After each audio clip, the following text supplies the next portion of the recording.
جی جی اصل میں غالباً سن 60 61 62 کی بات ہے جب عمارت سن 1962 میں بنی ہے ریڈیو پاکستان کی. جی جی ایوب خان نے اس کا افتتاح کیا تھا. تو اسی زمانے میں سٹی کالج میں ایک تمثیلی مشاعرہ ہوا.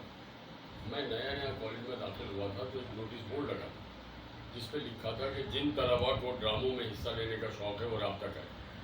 ہم بھی چلے گئے. وہاں پر انہوں نے ہم سے ایک اسکرپٹ پڑھوایا.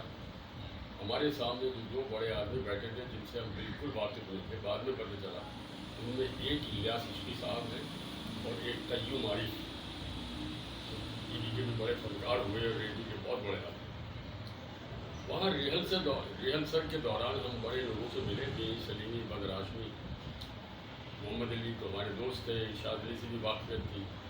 وہاں ہمیں محمود صدیقی ملے.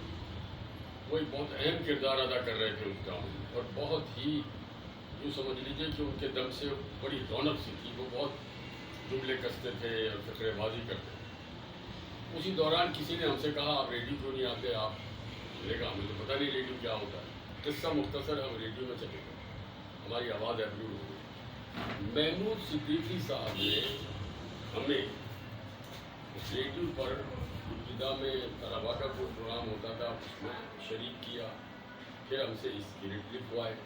ایک مرحلہ ایسا آیا کہ انہوں نے صبح کا پروگرام مجھ سے لکھوایا اور کہا اس پروگرام میں تھوڑا سا مزہ ڈالو. میں نے کہا میں مزہ نہیں لکھ سکتا. انہوں نے کہا تم لکھ سکتے. صدیقی صاحب کی خواہش پر میں نے کچھ اسکرپٹس لکھے جو شہناز, جو بعد میں شہناز وسیم بنی, انہوں نے ان اسکرپٹس کو وہ پڑھا کرتی تھی. محمود صدیقی صاحب اتنے مجھ پر مہربان تھے اور پروڈیوسر تھے, اللہ ان کی مغفرت فرمائے, بہت اچھے ہمارے سب, ہم سبھی کے لیے لکھتے تھے. لیکن محمود صدیقی مجھ پر بہت مہربان تھے اور ان کے کمرے میں تمام صداکاروں کی رونق رہتی تھی. حد درجے اور پروڈیوسر سے لوگ گریزاں ہوتے تھے, لیکن ان کے بارے میں جی میں نکل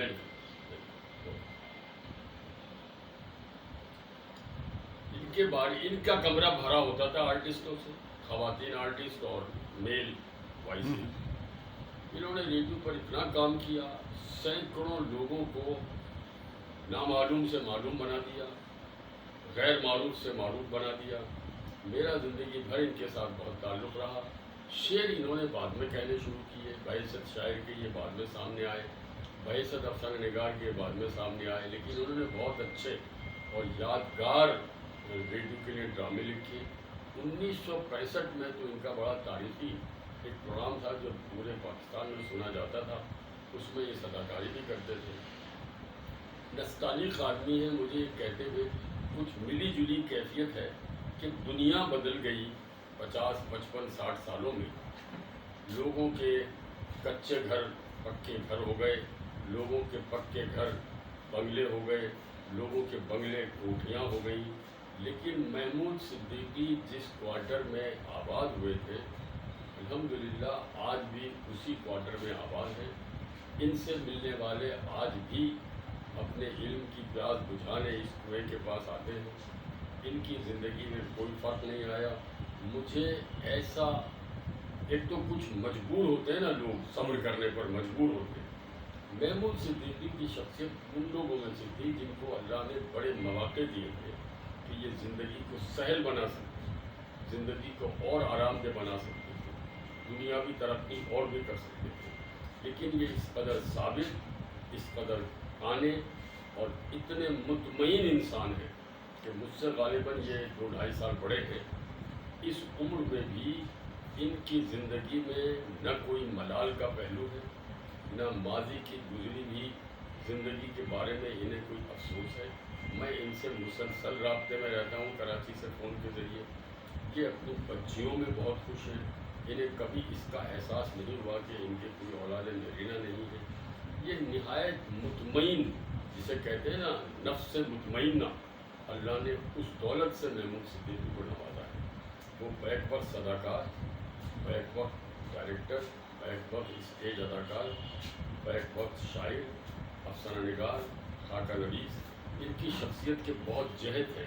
اور میں سمجھتا ہوں کہ حیدرآباد میں اب جتنے لوگ ہیں, ماضی قریب اور ماضی بعید سے وابستہ لوگ، ان میں اب یہ واحد آدمی رہ گئے ہیں کہ جنہوں نے اس شہر کی ادبی اور ثقافتی زندگی میں بڑے گہرے اثرات مرتب کیے ہیں، اور بے پناہ ان کی یعنی کہ صلاحیتوں نے نئے لوگوں کو، نوجوانوں کو، نئی نسل کو آگے بڑھایا ہے۔ انہیں اپنی آنکھوں کے سامنے نامعلوم لوگوں کو معلوم ہوتے دیکھا ہے، غیر مقبول لوگوں کو مقبول ہوتے دیکھا ہے، مالی اعتبار سے کمزور لوگوں کو دولت مند ہوتے دیکھا ہے۔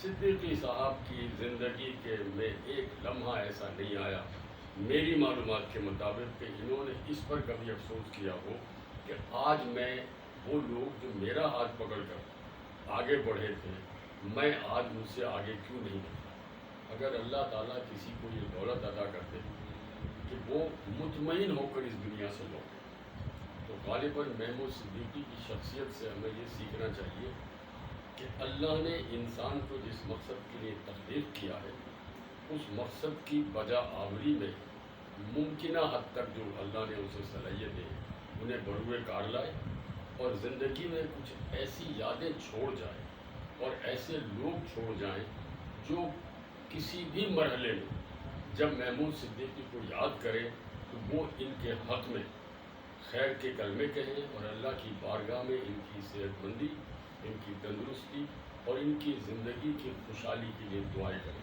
میں ہمیشہ بہت مطمئن، بڑا مسرور ہوتا ہوں یہ سوچ کر کہ میری دوستوں کی صفوں میں، جو میرے شروع میں استادوں کی طرح تھے، بعد میں دوست ہو گئے، دوستوں کی صفوں میں محمود صدیقی بھی موجود ہے۔ میری دعا ہے میرا رب محمود صدیقی صاحب کو صحت و تندرستی کے ساتھ اسی طرح ہنستے کھیلتے، جملے لگاتے، قطرے کستے، لوگوں کو ہنسانے کے مواقع مہیا کرنے میں مصروف ہے۔